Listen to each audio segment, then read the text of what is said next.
আপনারা পুনরায় আরেকবার পথে নামছেন এবং গণ ডেপুটেশনের ডাক দিয়েছেন আগামী 9 মার্চ। একটু যদি বিষয়টা বলেন।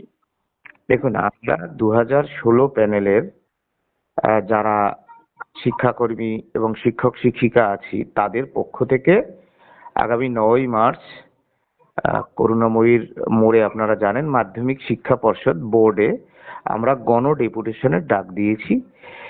এই কারণে যে রাজ্য সরকার তারা মামলায় প্রধান পার্টি ছিল, রিভিউ করেছে, কিন্তু কিউরেটিভ বাকি আছে।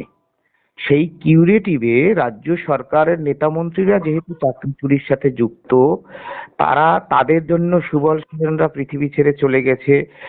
যে পরীক্ষা সুপ্রিম কোর্ট নিতে বলেছিল সেই পরীক্ষা তারা নেয়নি। তাতে 1200 জনের মতো কমিশনের মতে নট কল ফর ভেরিফিকেশন হয়েছে। সুতরাং তাদের ভবিষ্যৎ কি? 11 মাস ধরে যোগ্য শিক্ষাকর্মীদের বেতন বন্ধ, তাদের ভবিষ্যৎ কি? সুতরাং 2016 সালের সেই যোগ্য চাকরিটাই আমরা চাই। সেজন্য রাজ্য সরকার যাতে কিউরেটিভ পিটিশনে যোগ্যদের তালিকা নিয়ে যায়, সেজন্যই আমরা গণ ডেপুটেশনের ডাক দিয়েছি। এসএসসি 2016 প্যানেলের সমস্ত যোগ্য শিক্ষাকর্মী, শিক্ষক শিক্ষিকা এবং যারা এই প্যানেলে আছে তাদের পক্ষ থেকে। এবং হ্যাঁ, হ্যালো।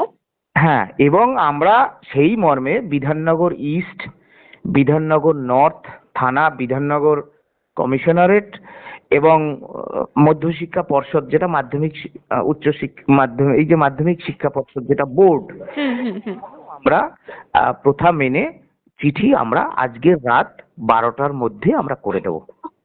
আচ্ছা, আপনারা তো এর আগেও বহুবার আন্দোলনে নেমেছেন, একাধিকবার আপনারা রাস্তায় ছিলেন এবং তারপরে আপনাদেরকে যে এই যে নতুন করে পরীক্ষা, নিয়োগ পরীক্ষা হলো, সেখানে আপনাদের বেশ কিছু যারা পরীক্ষা দিয়েছেন, কেউ ডাক পেয়েছেন, কেউ বা ডাক পাননি।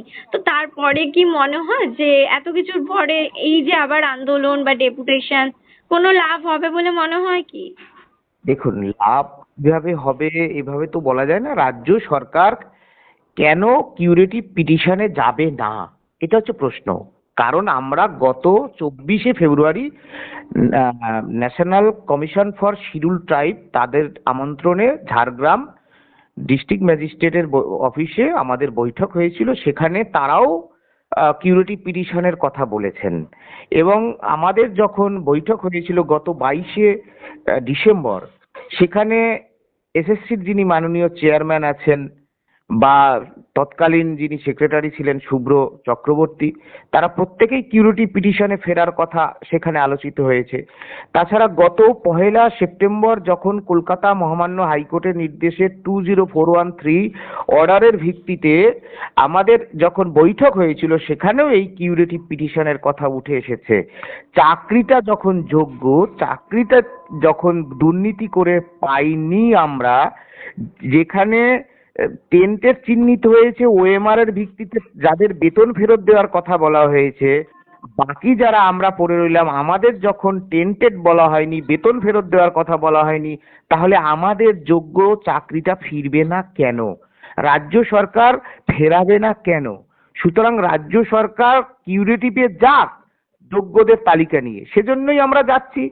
কি হবে, ফল হবে না হবে, আমরা আমাদের এমস থেকে যে সর্বোচ্চ লড়াই, দুর্নীতির বিরুদ্ধে সর্বোচ্চ লড়াই শেষ মুহূর্ত পর্যন্ত দিয়ে যাব, সেজন্য যাচ্ছি।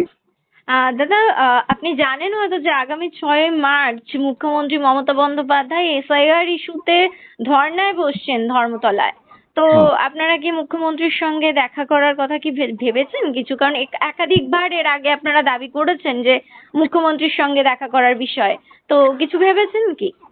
দেখুন, মাননীয় মুখ্যমন্ত্রী খুবই ব্যস্ত মানুষ।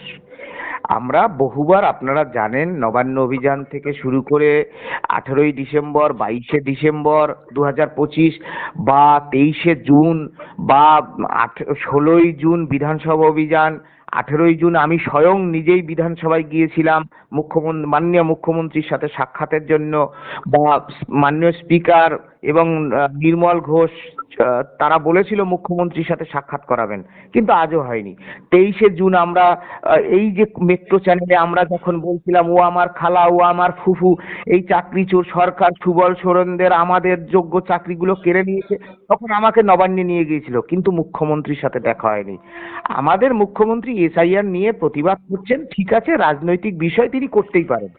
আমাদের যখন হাতের কাছে তাকে আমরা পাচ্ছি মেট্রো চ্যানেলে ধর্মতলায়, আমরা 6 তারিখ নির্দিষ্ট সময়ে আমরা যাব, চিঠি নিয়ে যাব মুখ্যমন্ত্রীর কাছে, সেই চিঠি আমরা দেব, এবং হেয়ার স্ট্রিট থানা লালবাজার আমরা চিঠি করেই যাব, যে আমরা হাঙ্গামা করতে যাব না। আমাদের রাজ্যের মুখ্যমন্ত্রী, তাকে ঘিরে রেখেছে কিছু অচলায়তনের লোক, যারা মুখ্যমন্ত্রীকে সবসময় ভুলভাল বোঝায়, এই চোর পার্থদের মতো লোকেরা ঘিরে রেখেছে।